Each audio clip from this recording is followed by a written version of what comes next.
പോലെയാണല്ലോ പള്ളി പണിതാൽ സ്വർഗത്തിൽ ഒരു വീട് കിട്ടും. സ്വഹീഹായ ഹദീസിൽ നബി സല്ലല്ലാഹു അലൈഹി വസല്ലം തങ്ങൾ പഠിപ്പിച്ചു, മൻ ബനാ ലില്ലാഹി ബൈതൻ ബനല്ലാഹു ലഹു ബൈതൻ ഫിൽ ജന്ന. ആരെങ്കിലും ഒരാൾ അല്ലാഹുവിന് വേണ്ടി ഒരു പള്ളി പണിതാൽ അയാൾക്ക് സ്വർഗത്തിൽ അല്ലാഹു തആല ഒരു വീട് നൽകും. അത് ഒരു ചെറിയ കുരുവിക്കൂടിന്റെ അത്രയുമാണെങ്കിലും ഇമാം മുസ്ലിം ഉദ്ധരിക്കുന്ന ഹദീസിൽ കാണാം, കമഫ്ഹസി ഖഫാത്തിൻ, ചെറിയ ഒരു കുരുവിയുടെ കൂടിന്റെ അത്രയാണെങ്കിലും ശരി, വലൗ ബിലബിനത്തിൻ, വേറെ ഒരു നിവേദനത്തിൽ കാണാം, അങ്ങനെയാണെങ്കിലും നിങ്ങൾക്ക് സ്വർഗത്തിൽ ഒരു വീട് ലഭിക്കും. അതാണ് അറബികൾ ഈ ഹദീസിൽ വളരെ പ്രതീക്ഷ വെക്കുന്നവരാണ്. നമ്മുടെ നാട്ടിലൊക്കെ അറബികൾ വെച്ച കുറെ പള്ളികളുണ്ട്. നമ്മൾ വിചാരിക്കും അവർ വലിയ കോടിപതികളാണ്. യഥാർത്ഥത്തിൽ വളരെ പാവപ്പെട്ട അറബികളാണ് ചെറിയ ചെറിയ പള്ളികൾക്ക് വേണ്ടി പലപ്പോഴും സഹായിക്കുന്നത്. അവരുടെ പണി എന്താ? അവർക്കൊരു ജോലി കിട്ടിയാൽ അന്ന് മുതൽ അവർ ചെറിയൊരു വിഹിതം മാറ്റിവെക്കും. എനിക്ക് സ്വർഗത്തിലേക്കൊരു വീട് പണിയണം, സ്വർഗത്തിലേക്കൊരു വീട് പണിയണം. അങ്ങനെ അവർ ചെറിയ സംഖ്യ വീതം മാറ്റി മാറ്റി വെക്കും. അത് ചിലപ്പോ 1,00,000 റിയാലായി, 1,00,000 ദിർഹമായി, അങ്ങനെ എന്തെങ്കിലും ഒരു ചെറിയ വലിയ സംഖ്യയായി മാറിയാൽ ഇന്ത്യക്കാരോട് ചോദിക്കുകയല്ല, നിങ്ങൾ അവിടെയെങ്കിലും വല്ല പള്ളി വേണോ? കണ്ടിട്ടില്ലാത്ത നാട്, ഏതോ നാട്ടിൽ നിന്ന് വന്ന് ജോലി ചെയ്യുന്നയാൾ അയാളോട് ചോദിക്കും, ഈ ഒരു ബജറ്റിൽ എന്റെ നാട്ടിൽ ഒരു പള്ളി ഉണ്ടാക്കാൻ കഴിയില്ല, നിങ്ങളുടെ നാട്ടിലെങ്ങാനും പള്ളി ആവശ്യമുള്ള സ്ഥലമുണ്ടോ? അതെ, ഞങ്ങളുടെ ഗ്രാമത്തിൽ വേണം. എന്നാൽ ഇതാ വെച്ചുകൊള്ളൂ, എന്റെ ഈ 1,00,000 റിയാല് അല്ലെങ്കിൽ 2,00,000 റിയാല്, ഇതുകൊണ്ട് നിങ്ങൾ നിങ്ങളുടെ നാട്ടിൽ ഒരു പള്ളി ഉണ്ടാക്കണം. ആ പള്ളി കാണണമെന്നും അവർക്കില്ല. അവര് നാളത്തേക്ക് വേണ്ടി ഒരു വീട് വെച്ചു. ചിലപ്പോ ഈ വാങ്ങിക്കൊണ്ടുവരുന്ന മലയാളി ഈ അറബിയേക്കാൾ വലിയ സമ്പന്നനായിരിക്കും. അങ്ങനെ ഒരു മനസ്സ് ഈ മലയാളിക്കുണ്ടായില്ല. നാളത്തേക്ക് വേണ്ടി അള്ളാഹുവിന്റെ വീട്ടിൽ ഒരു സ്വർഗത്തിൽ ഒരു വീട് കിട്ടാൻ ഒരു പള്ളി ഉണ്ടാക്കാനുള്ള മനസ്സുണ്ടായില്ല.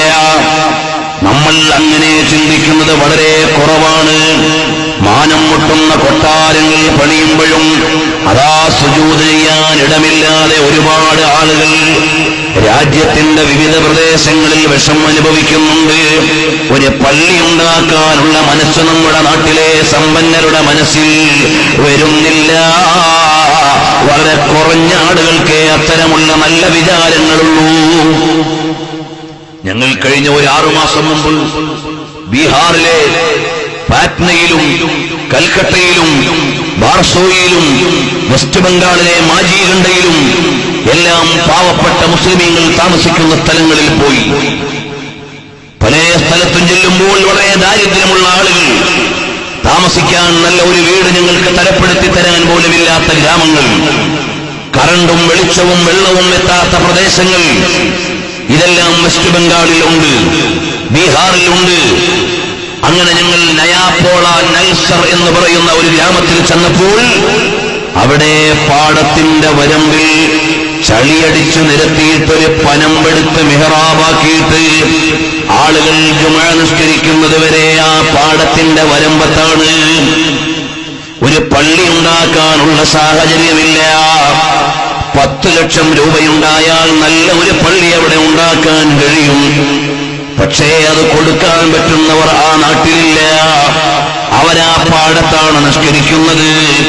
ഞങ്ങൾ ചില നല്ല മനുഷ്യന്മാരുടെ സഹായത്തോടെ അവിടെ ഉണ്ടാക്കിയ ഒരു പള്ളിയുടെ ഉദ്ഘാടനത്തിന് പോയതാണ്. 7 ഗ്രാമങ്ങളിൽ ഞങ്ങളെ കൊണ്ടുപോയി പള്ളി ആവശ്യമുള്ള സ്ഥലങ്ങൾ കാണിച്ചു തന്നു. അവിടെയെല്ലാം അനിവാര്യമായ സ്ഥലങ്ങളാണ്. 5 ലക്ഷമോ 10 ലക്ഷമോ ഉണ്ടായാൽ ഇങ്ങനെ പ്രയാസപ്പെടുന്ന എത്രയോ ആളുകളുണ്ട്. അന്ന് എന്റെ കൂടെ ഉണ്ടായിരുന്ന ഒരു ഉസ്താദ്, അദ്ദേഹത്തിന്റെ കെയർ ഓഫിൽ ഒരു സ്പോൺസറെ കിട്ടിയിട്ട് ഇപ്പോൾ അവിടെ പണി നടക്കുന്നുണ്ട്. അൽഹംദുലില്ലാഹ്, പാടത്തിന്റെ വരമ്പത്തൊരു പള്ളിയുടെ പണി 2 ആഴ്ച മുമ്പ് ആരംഭിച്ചിട്ടുണ്ട്.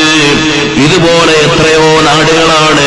തമിഴ്നാട്ടിലേക്ക് ചെന്നാൽ, കർണാടകയിലേക്ക് ചെന്നാൽ, ഇതുപോലെ ഇന്ത്യയുടെ വിവിധങ്ങളായ ഭാഗങ്ങളിൽ ചെന്നാൽ മുസ്ലിങ്ങൾ താമസിക്കുന്ന ഗ്രാമങ്ങളിൽ ഒരു ചെറിയ മുസല്ല സംവിധാനം പോലും ചെയ്യാൻ കഴിയാത്ത സ്ഥലങ്ങളുണ്ട്. എന്നാൽ അല്ലാഹുവിന്റെ മാർഗത്തിൽ നാളത്തേക്കൊരു വീട് പണിയാൻ മനസ്സുള്ളവർ വളരെ കുറഞ്ഞുപോയി. നമ്മൾ നമ്മുടെ വീടിന്റെ മോടി പിടിപ്പിക്കുകയാണ്. അംവാലുനാ ലിദവിൽ മീറാസി നജ്മഉഹാ വദൂറുനാ ലിഖറാബിദ് ദഹ്രി നബ്നീഹാ. നമ്മളിതാ നമ്മുടെ വീടുകൾ വലിയ രമ്യകർമ്മങ്ങളാക്കുകയാണ്. അത് നിങ്ങൾ കാലം നശിപ്പിച്ചു കളയാനുള്ള വീടാണ്. അലി റളിയല്ലാഹു അൻഹു പറയുകയാണ്, വഅമൽ ലിദാരിൻ ഗദൻ, അതുകൊണ്ട് നാളത്തെ ഒരു വീടിന് വേണ്ടി നീ കർമ്മം ചെയ്തോ. ആ വീടിന്റെ പ്രത്യേകത എന്താണ്? റിളവാനു ഖാസിനുഹാ, ആ വീടിന്റെ കാവൽക്കാരൻ റിളവാൻ അലൈഹിസ്സലാമാണ്. വൽ ജാറു അഹ്മദു റഹ്മാനു നശീഹാ, അവിടെ അയൽവാസിയായുള്ളത് ലോകത്തിന്റെ നേതാവ് സല്ലല്ലാഹു അലൈഹി വസല്ലമ തങ്ങളാണ്. മാത്രമല്ല റിളവാൻ അലൈഹിസ്സലാം കാവൽ നിൽക്കുന്ന വീടാണ്. ആ വീടിന് വേണ്ടി ഒന്ന് സൽക്കർമ്മം ചെയ്യണേ മോനെ.